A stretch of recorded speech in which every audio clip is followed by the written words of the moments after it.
ശ്രീ വാരാഹിയും ശാക്തേയ കർമ്മപദ്ധതിയും. ശ്രീ പന്നിമുഖി ദേവി ചരിത്രവും നെല്ലിക്കങ്കണ്ടിയിൽ ദേവിയെ പ്രതിഷ്ഠിച്ചതിനു പിന്നിലെ കഥയുമാണ് ഇവിടെ പറയുന്നത്. ഇത് മച്ചിലത്തമ്മയുടെയും പന്നിമുഖിയമ്മയുടെയും ഭദ്രകാളി അമ്മയുടെയും ഉപദേവതകളുടെയും ഒരു കഥയാണ്. മച്ചിലത്തമ്മ ആദിപരാശക്തി ഭുവന പരമേശ്വരിയാണ്, ലളിതാ പരമേശ്വരിയാണ്. ആദിപരാശക്തി തന്നെയാണ് ത്രിമൂർത്തികളെ സൃഷ്ടിക്കാനുള്ള കാരണഹേതുവായത്. പിന്നീട് പല അവതാരത്തിൽ ജന്മം എടുത്തു. ആദിപരാശക്തി പാർവതിയായിട്ടും ലളിതാ പരമേശ്വരിയായിട്ടുമൊക്കെ തന്നെ അവതരിച്ചു. എല്ലാ ദേവീദേവന്മാരും ദേവിയിൽ നിന്നും അംശശക്തികളാണ്. ദേവി തന്നെയാണ് പരബ്രഹ്മം എന്ന് പറയുന്നത്. ശ്രീചക്രവും ശക്തിശിവ സംയോജനവും ഒക്കെ ഒരു യുഗാന്തരത്തിൽ നടന്നു കഴിഞ്ഞവയാണ്. ഋഷികൾക്കും തപസ്വികൾക്കുമൊക്കെ ദേവിയുടെ പ്രാധാന്യം അതുപോലെ മനസ്സിലാക്കാൻ ശ്രമിച്ചവരാണ്. ഓരോരുത്തരും കർമ്മങ്ങൾക്കനുസരിച്ച് ഓരോ ദേവതയെ ആരാധിക്കുകയും ചെയ്തു. ദേവി ബ്രഹ്മാവിലൂടെ, വിഷ്ണുവിലൂടെയും മഹാദേവനിലൂടെയും തൻ്റെ ഉത്തരവാദിത്തങ്ങൾ ഏൽപ്പിച്ചു. ദശമഹാവിദ്യയിൽ ഒന്നാണ് ഭുവനേശ്വരി എന്ന് അവയെ ഒതുക്കി നിർത്തിയിരിക്കുന്നു. അത് ഭുവന പരിപാലന കർമ്മത്തിൻ്റെ അധിപതിയായിട്ടാണ് ആ ദേവിയെ ഋഷീശ്വരന്മാർ കണ്ടത്. ദേവിയുടെ മഹാത്മ്യം എത്ര പറഞ്ഞാലും തീരില്ല. ദേവി തന്നെയാണ് ഭഗവതിയും ഭദ്രകാളിയും സരസ്വതിയും ലക്ഷ്മിയും ദുർഗയുമൊക്കെ. ദേവിയിലെല്ലാം ലയിച്ചിരിക്കുന്നു. ഭൂമിയിൽ കളരി സമ്പ്രദായം നിലവിൽ വന്നത് മുതൽ ആദിപരാശക്തി ആരാധന പഴയ ചേകവന്മാർ തൻ്റെ കളരിപ്പുരയിൽ ആരാധിച്ചിരുന്നു. യുദ്ധങ്ങൾ പോകുന്നതിനു മുമ്പ് ബലി പോലുള്ള കർമ്മങ്ങൾ നടത്തിയിരുന്നു. ഇനി കുറച്ച് സ്ഥലങ്ങളെക്കുറിച്ച് പരിചയപ്പെടാം. കല്ലടിക്കോട്, വട്ടക്കണ്ടി,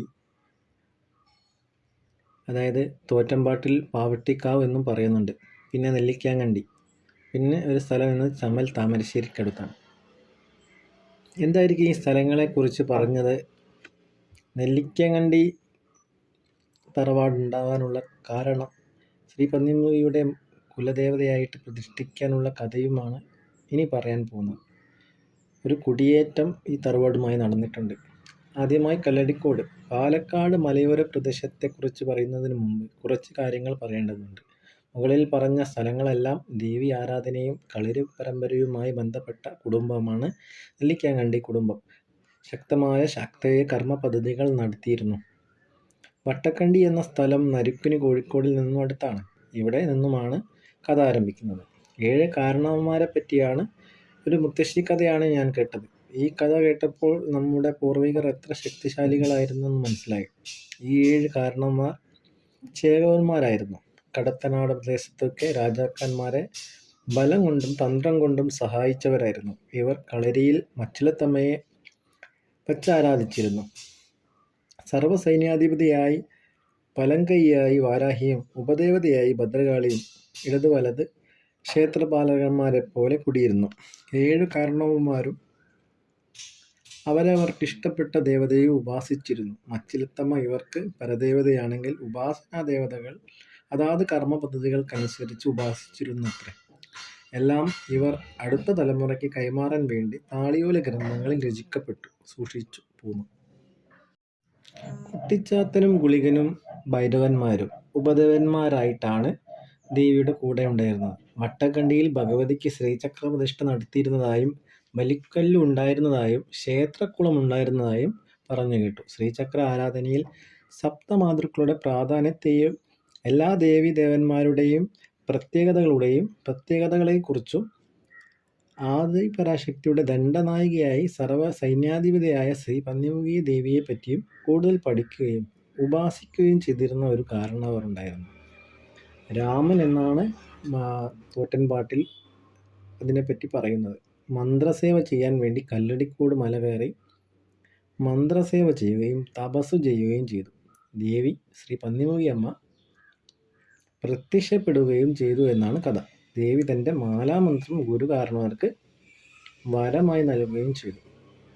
ഭദ്രകാളിക്കും പരദേവതയ്ക്കും ഉപാസനയുള്ളതുകൊണ്ട് മന്ത്രസിദ്ധി നേടി എടുക്കുകയും ചെയ്തു. പതിയെ ചേകവസ്ഥാനങ്ങൾ ഉപേക്ഷിച്ച് ദേവീദാസന്മാരായി കഴിഞ്ഞുകൂടി എന്നാണ് ഒരു കഥ. നെല്ലിവീട് എന്ന സ്ഥലം കുടിയേറി ചില കാരണവന്മാർ തിരഞ്ഞെടുത്തു. അവിടെ ഒരു പരദേവതയെ തറകെട്ടി ആരാധിക്കുകയും മറ്റൊരു സ്ഥലത്ത് ഉപദേവതകളെ കുലദേവതകളായി ആരാധിക്കാനും തുടങ്ങി. ഈ പ്രദേശം നരുക്കുനിക്കടുത്ത് തന്നെയാണ്. പിന്നീട് തലമുറകൾ കഴിഞ്ഞു കർമ്മ പദ്ധതികൾ ഒന്നോ രണ്ടോ കാരണവന്മാരിലേക്കായി ചുരുങ്ങി. മരുമക്കത്തായം കാലഘട്ടമാണ്. പിൽക്കാലത്ത് എല്ലാവരും ജോലി തേടിപ്പോവുകയും തറവാടിൽ വിളക്ക് വെക്കാനുള്ള പതിവ് മുടങ്ങുകയൊക്കെ ചെയ്തു. ഈ പ്രദേശത്ത് നിന്നും ജോലി തേടിപ്പോയ കാരണവന്മാരിൽ ഒരാൾ മഹാമാന്ത്രിക താന്ത്രിക ശക്തേയ കർമ്മത്തിൽ പരിജ്ഞാനമുള്ളയാളായിരുന്നു. അദ്ദേഹമാണ് നെല്ലിക്കാങ്കണ്ടിയിലേക്ക് തൻ്റെ മക്കളെയും കൂട്ടി യാത്ര തിരിച്ചത്. കൂടെ സങ്കല്പത്തിൽ കൂടെ ഉണ്ടായിരുന്നത് മച്ചിലത്തമ്മയും ശ്രീ പന്നിമുഖി ദേവി അമ്മയാണ്. മച്ചിലത്തമ്മയെയും ശ്രീ പന്നിമുഖിയെയും കൂട്ടി രാജുക്കുട്ടി എന്ന ഗുരു കാരണവർ നെല്ലിക്കാണ്ടിലേക്ക് വന്നു. അതിൽ മച്ചിലത്തമ്മ ഗുരു ഭാസനയുള്ളതിനാൽ ഒപ്പമുണ്ടായിരുന്നത്രേ, എപ്പോഴും പരദേവതയായിട്ട്. എന്നാൽ പന്നിമുഖിയെ തപസ് ചെയ്ത് കൊണ്ടുവന്നതുകൊണ്ട് കല്ലടിക്കോട് മലയിലെ ഒഴുക്കുശിലയെടുത്താണ് നെല്ലിവീട്ടിൽ നിന്നും നെല്ലിക്കാങ്കണ്ടിയിലേക്ക് അമ്മയെ ശക്തിയെ ആവാഹിച്ച് കൊണ്ടുവന്നത്. നെല്ലിക്കാങ്കണ്ടിയിൽ ഓലപ്പുര തറവാട് കെട്ടിയും അവിടെ വീടിനുള്ളിൽ മുറിയിൽ ആദിപരാശക്തി സങ്കല്പമായിട്ട് പരദേവതയായ മച്ചിലത്തമ്മയെ ഒരു കുത്തുവിളക്കിൽ സ്ഥാപിക്കുകയും ആരാധിക്കുകയും ചെയ്തു. ദേവിക്ക് ആയുധങ്ങൾ സൂക്ഷിക്കുന്ന മുറിയിലാണ് വിളക്ക് വെച്ചത്. വാളും ശൂലവും പട്ടും ഒക്കെ ഈ മുറിയിലായിരുന്നു. പന്നിമുഖിക്ക് ഒരു കൽത്തറ കെട്ടുകയും ഒഴുക്കുശില പ്രതിഷ്ഠിക്കുകയും ചെയ്തു. വർഷത്തിലൊരിക്കൽ 64 കളത്തിൽ കുരിശി പൂജ കർമ്മങ്ങൾ നടത്തുകയും മറ്റ് ബാധാദോഷ പരിഹാരങ്ങളും അപസ്മാര രോഗങ്ങൾ മാറ്റുവാനും നെയ്മരുന്ന് കാച്ചി കളരിയിലെ തൊടുകർമ്മ ചികിത്സ നടത്തിയിരുന്നു. മന്ത്രതന്ത്രവും ചേർത്ത് ഒരു ചിട്ടയായ കർമ്മം നെല്ലിക്കാങ്കണ്ടിയിൽ കൊണ്ടുവന്നു. തോറ്റം പാടലും മറ്റുമായി ദേവി കോമരം മുളഞ്ഞാടുകയും ഒക്കെ നടന്നു പോന്നു. കർമ്മത്തിനായി മറ്റു പ്രദേശത്ത് പോയി കർമ്മങ്ങൾ നടത്താനുമൊക്കെ ഗുരുകാരണവന്മാർ ശ്രദ്ധ കേന്ദ്രീകരിച്ചു. ദേവിയെ തപസ്സിരുന്നു പ്രത്യക്ഷപ്പെടുത്തി. അദ്ദേഹം രാമൻ എന്നാണ് അദ്ദേഹത്തിൻ്റെ പേര്. അദ്ദേഹം കളരിയിൽ പുലി എന്ന പട്ടം ലഭിച്ചവരായിരുന്നു. നെല്ലിക്കാങ്കണ്ടിയിലെ കാരണവർ രാജുക്കുട്ടി ഗുരുവാണ് പന്നിമുഖിയെ കൊണ്ടുവന്നത്. ഇദ്ദേഹം ശക്തയുപാസകൻ കൂടിയാണ്. അതുകൊണ്ട് ഉത്സവ ദിവസം മച്ചിലത്തമ്മയുടെ ഇടതുവശത്ത് ഗുരുവിന് വിളക്കുണ്ട്. പന്നിമുഖിയമ്മയുടെ പരമഗുരുവിന് പ്രത്യേകം ഒരു തറയും ഒരു കുത്തുവടിയുമുണ്ട്. 64 കളത്തിൽ ഭദ്രകാളി ഭഗവതി അമ്മയ്ക്ക് സങ്കല്പ പൂജയുണ്ട്. പന്നിമുഖിയമ്മയുടെ വടക്ക് ഭാഗത്തായിട്ടാണ് കുരിശിയാടുന്നത്. ശ്രീ പന്നിമുഖിയമ്മയെ കൂടാതെ ഗുരു, ഭഗവതി, ഭൈരവൻ, കുട്ടിച്ചാത്തൻ, വസൂരിമാല, മച്ചിലത്തമ്മ, ഗുളികൻ, വെള്ളാൾച്ചിട്ടി എന്നീ മൂർത്തികൾ കുടിയെത്തിയിട്ടുണ്ട്. ഭഗവതിയെ കുടിവെച്ചതിന് പിന്നിൽ ഒരു കഥയുണ്ട്. മണ്ണാരപ്ലാക്കൽ വട്ടോളി എന്ന പ്രദേശത്തെ കാവിലെ ഭഗവതിയാണ്. ആ ഭഗവതി ഗുരുകാരണവർമാർ, ഒരു ഗുരു ഉണ്ട്, രാജുക്കുട്ടി എന്ന ഗുരു, മന്ത്രസേവകൾ കഴിഞ്ഞു വരുമ്പോൾ ദേവിയെ കണ്ടുമുട്ടുകയും കൂടെ കൂട്ടാൻ പറ്റുമെങ്കിൽ വരാമെന്ന് പറയുകയും വാക്കുകൊടുക്കുകയും ഉപാസന ശക്തിയാൽ മന്ത്രവിദ്യകൾ പ്രയോഗിച്ച് നെല്ലിക്കാങ്കണ്ടിയിലേക്ക് കുടിയിരുത്തി എന്നാണ് വിശ്വാസം. കുട്ടിച്ചാത്തൻ ദേവിയുടെ കൂടെ പരിവാര ദേവതയായിട്ടാണ്.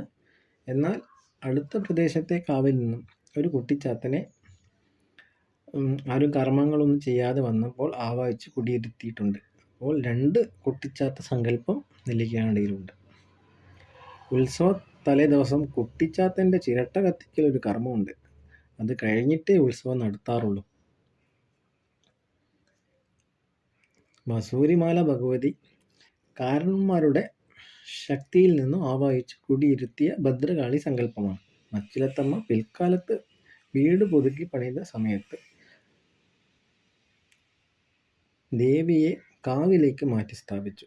ഗുളികൻ പരിവാര ദേവതയായതിനാൽ ഏതൊരു കർമ്മം കഴിഞ്ഞു വരുമ്പോഴും ബലിമൃഗമുണ്ടെങ്കിൽ അത് ഗുളികൻ കർമ്മം ചെയ്യുമായിരുന്നു. വെള്ളാൾച്ചിട്ടി കൊലപാതക കർമ്മത്തിൽ ഇരയായവരും മറ്റു ദുർദേവതകളും അടങ്ങിയ കാക്കത്തുള്ളായിരം മൂർത്തിയെ നിയന്ത്രിക്കുന്ന ഒരു മൂർത്തി സങ്കല്പമാണ്. മറ്റൊരാൾക്ക് ഉപദ്രവം ചെയ്യുന്നു എന്ന് ഗുരുമുത്തപ്പൻ അറിയുകയും പരാതി കേൾക്കുകയും ചെയ്തപ്പോൾ താമരശ്ശേരിക്കടുത്ത പ്രദേശത്തു നിന്നും ആവായിച്ച് നെല്ലിക്കാങ്കണ്ടിയിൽ പന്നിമുഖി അമ്മയ്ക്ക് മുമ്പിലായി പ്രതിഷ്ഠിക്കുകയും ചെയ്തു എന്നാണ് ഒരു കഥ. പിൽക്കാലത്ത് ദേവിക്ക് ഒരു മണ്ഡപം പണിയുകയും പീഠം വെച്ച് ഒരു കുടിയിരുത്തുകയും ചെയ്തു. അങ്ങനെ കുറേ കാലം കഴിഞ്ഞ് സ്വർണ്ണ പ്രശ്നങ്ങളൊക്കെ നടക്കുകയും പുനഃപ്രതിഷ്ഠ നടത്തുകയൊക്കെ ചെയ്തു. ഒരേ ശ്രീകോവിലിൽ വിഗ്രഹവും പീഠവും ശിലയും സ്ഥാപിച്ചു. ശില പണ്ടുള്ള കല്ലടിക്കോടുന്ന് കൊണ്ടുവന്ന ഒഴുക്കുശിലയാണ്.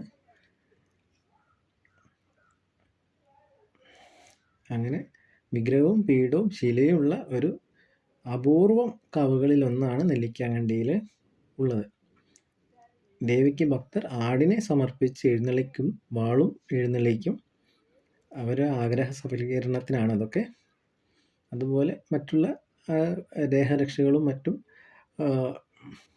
മാറി തീർക്കുന്ന കർമ്മങ്ങളൊക്കെ നടന്നു വരുന്നുണ്ട്. അതേപോലെ ബാധാദോഷ പരിഹാരങ്ങൾക്കായിട്ട് ചില ഹോമപൂജകളൊക്കെ പണ്ട് കാരണവന്മാർ ചിട്ടപ്പെടുത്തിയിട്ടുണ്ട്. അതിന് മഹാകാലവഞ്ചന ഹോമം അങ്ങനെ തുടങ്ങിയ കുറേ കർമ്മ പദ്ധതികളുണ്ട്. അതേപോലെ മറ്റൊരു മുത്തശ്ശിക്കഥയാണ് ദേവീനെ കുറിച്ച് പറഞ്ഞത്. ദേവിയുടെ തിറ ആടിയ സമയത്ത് 18 തെറ്റിയും നാക്കും മറ്റലങ്കാരങ്ങളും ഇല്ലാതെ ആടുകയും കോമരം വന്ന് ക്ഷോഭിക്കുകയും തിറയെ മരത്തിൽ കയറ്റുകയും ചെയ്തതാണ്. എൻ്റെ പൂർണ്ണ രൂപത്തെ ആടാതെ ഇവിടെ ആടണ്ട എന്നാണ് പറഞ്ഞത്. അതായത് പൂർണ്ണ രൂപം എന്ന് പറഞ്ഞാൽ 18 തേറ്റയും മറ്റ് നാക്കും കാര്യങ്ങളൊക്കെ വേണം. തിറ ഇല്ലാതെ എനിക്ക് മോയ്ക്ക് ഗുരുസ്യം ചോരയും മതി എന്നാണ് പറഞ്ഞത്. അതും 64 കളത്തിലെ കർമ്മം വെട്ടി ചെയ്താൽ മതി. പിന്നെ ഈ ഗുരുസിയാട്ട കർമ്മങ്ങളൊക്കെയാണ് ആദ്യം ചെയ്തത്. ഗുരുമുത്തപ്പന്മാർ തന്നെയാണ് ഗുരുസിയാട്ടവും കാര്യങ്ങളൊക്കെ ചെയ്തത്. പിന്നീട് ഇവർക്കൊക്കെ കോമര ചൈതന്യം വരികയും അതിന് ഗുരുസിയാടാനുള്ള സാഹചര്യം ഇല്ലാതെ വരികയും ചെയ്തപ്പോൾ അതിന് പ്രത്യേകം കർമ്മം ചെയ്യുന്ന ആളുകളെ ഏൽപ്പിക്കുകയും ചെയ്തു. അങ്ങനെ ദേവി കൃപയനുസരിച്ച് ഇനി ഭാവിയിൽ ത്രയാട്ടം വന്നേക്കാം. അതിനുള്ള ആളുകൾ എവിടെ ഉണ്ടെങ്കിലും ചിലപ്പോൾ ഭാവിയിലുള്ള കുട്ടികളൊക്കെ അതിനെ കണ്ടുപിടിച്ച് വരട്ടെ. അതുപോലെ ദേവി തോറ്റം അനുസരിച്ച് വിഷ്ണു ശക്തിയിൽ നിന്നാണ് ദേവി അവതരിച്ചത് എന്നാണ് കഥ. അതായത് തോറ്റംപാട്ടിൽ പറയുന്ന പോലെ സുന്ദര സ്ത്രീ ഉഗ്രരൂപിണി അപസ്മാരവാരിണി ദേവി പരമേശ്വരിയെ തന്നെയാണ് പന്നിമുഖി എന്നും വാരാഹി എന്നും വിളിക്കുന്നത്. ആനയെ പടി കയറ്റാൻ പാടില്ല. ഏതൊരു മൃഗത്തെയാണോ എഴുന്നള്ളിച്ച് വലം വെക്കുന്നത് അത് ദേവിക്കുള്ളതാണ്. തോറ്റംപാട്ടിൽ ആനയെക്കുറിച്ച് പരാമർശിക്കുന്നുണ്ട്. ആദിപരാശക്തിയുടെ കയ്യിലെ അങ്കുശം തോട്ടി ദണ്ഡ് പന്നിമുഖിയാണത്രേ. ദണ്ഡനാഥ എന്നൊരു പേരുണ്ട്. വിശുക്രൻ എന്ന ദൈത്യനെ വധിച്ചതും രക്തബീജവധത്തിന് യുദ്ധത്തിൽ സപ്തമാതൃക്കളോടൊപ്പം പോരാടിയതും മുരുകനെ സംരക്ഷിക്കാൻ ഏൽപ്പിച്ചതും സപ്തമാതൃക്കളെയാണ്. സപ്തമാതൃക്കളിൽ ഒരാളാണല്ലോ വാരാഹി. സപ്തമാതൃക്കൾ ക്ഷേത്ര ബലിക്കലിലും കൊടിമര സംരക്ഷണമായിട്ടും അഷ്ടഭൈരവന്മാർ ഉള്ളിടത്തൊക്കെ അഷ്ടമാതൃക്കളുടെ സാന്നിധ്യമുണ്ടത്രേ. പന്നിമുഖിയമ്മയുടെ കോമരത്തെപ്പറ്റി തോറ്റംപാട്ടിൽ വ്യക്തമാക്കുന്നുണ്ട്. നിൻ വലങ്കാൽ ഭൂമിയിൽ ചവിട്ടിയ നേരത്ത് ഭൂമി ഇടിവെട്ടി തരുത്തമ്മേ. ഈ ശബ്ദം ദേവിയുടെ ഒരു പ്രധാന ഘടകമാണ്. ഉഗ്രഭൈരവി എന്നും ദേവിക്ക് വിളിപ്പേരുണ്ട്. അതീവ ഗൂഢപൂജകളെപ്പറ്റി പറയുന്നുണ്ട്. ഹോമം, 18 കളത്തിലെ ബലിപൂജകൾ, അപസ്മാര, ഗുരുസിയാടൽ, ഏലസ പോലുള്ള കവച നിർമ്മാണം. ശ്രീവിദ്യയിൽ വാരാഹിക്കായിട്ട്, അതായത് പന്നിമുഖി അമ്മയ്ക്കായിട്ട് ഒരു പ്രധാന പാഠ്യപദ്ധതി തന്നെ പരശുരാമൻ എഴുതി വച്ചിട്ടുണ്ട്. ഫെബ്രുവരി മാസത്തിലാണ് പുനഃപ്രതിഷ്ഠാ വാർഷികോത്സവം കൊണ്ടാടൽ നടക്കുന്നത്. മാസത്തിലെ ആദ്യത്തെ വെള്ളിയാഴ്ചയാണ് മാസപൂജകൾ നടക്കുന്നത്. അതും വൈകുന്നേരമാണ്, രാത്രി ദേവതയായതിനാൽ. വിഷു, ഓണം, മണ്ഡല പൂജകൾ രാവിലെ നടത്തുന്നുണ്ട്. അതുപോലെ നവരാത്രി പൂജകളും ദേവിക്ക് നടത്തുന്നുണ്ട്. ദേവിക്ക് നെയ്യാണ് വിളക്കിൽ ഒഴിക്കുന്നത്.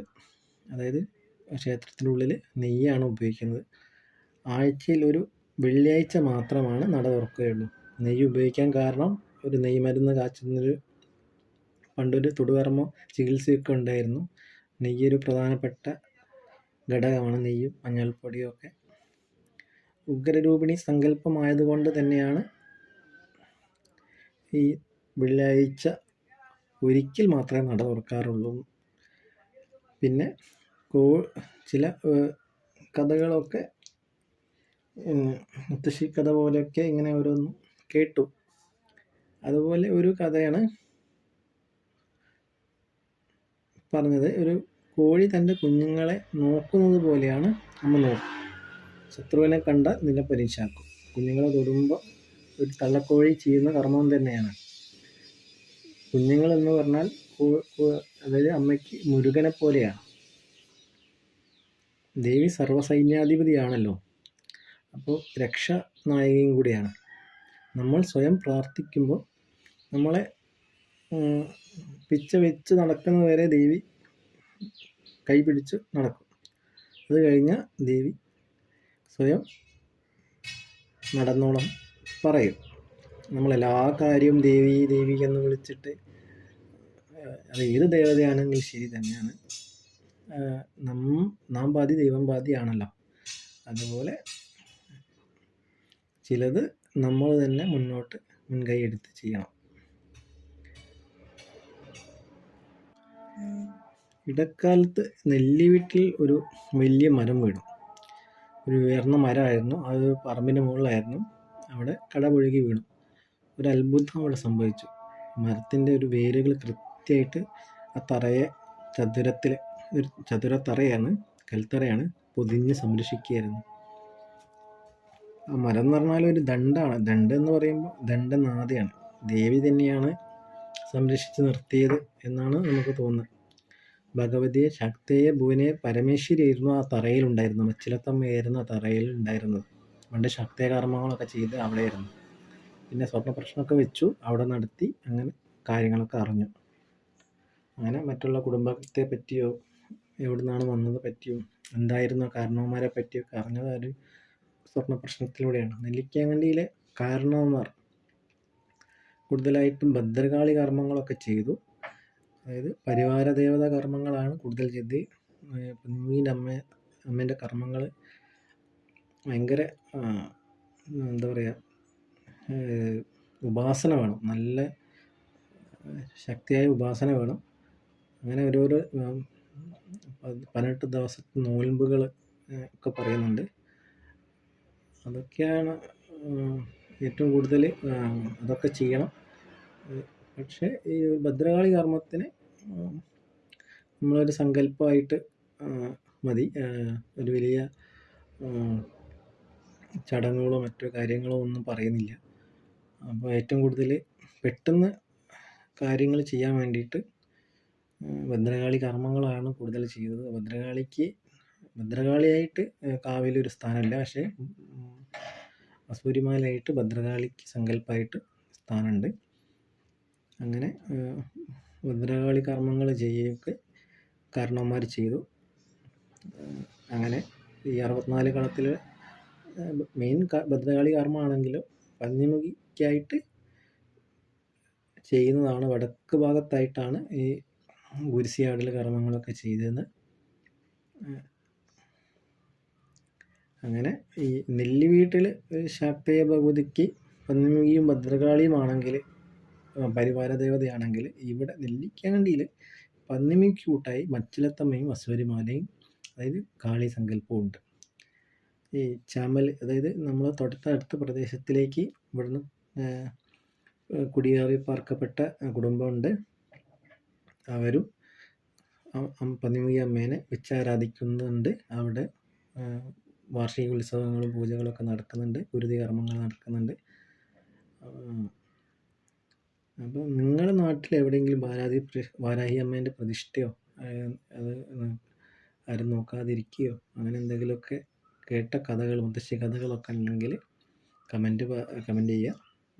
ഇത്തരം കഥകളൊക്കെ ഒരു രസമാണ് എല്ലാവർക്കും കേട്ടിരിക്കാൻ. പണ്ട് കാരണവന്മാർ എങ്ങനെയായിരുന്നു, അവരൊക്കെ ശക്തി എങ്ങനെയായിരുന്നു, അവരൊക്കെ എങ്ങനെയാണ് ഈ ശക്തിയെ കൺട്രോൾ ചെയ്തിരുന്നത്, അത് വെച്ചിട്ട് നമ്മൾ ആഗ്രഹ സാഫല്യം ഉണ്ടാക്കിയത് ഒക്കെ നമുക്കൊരു അത്ഭുതമാണ്.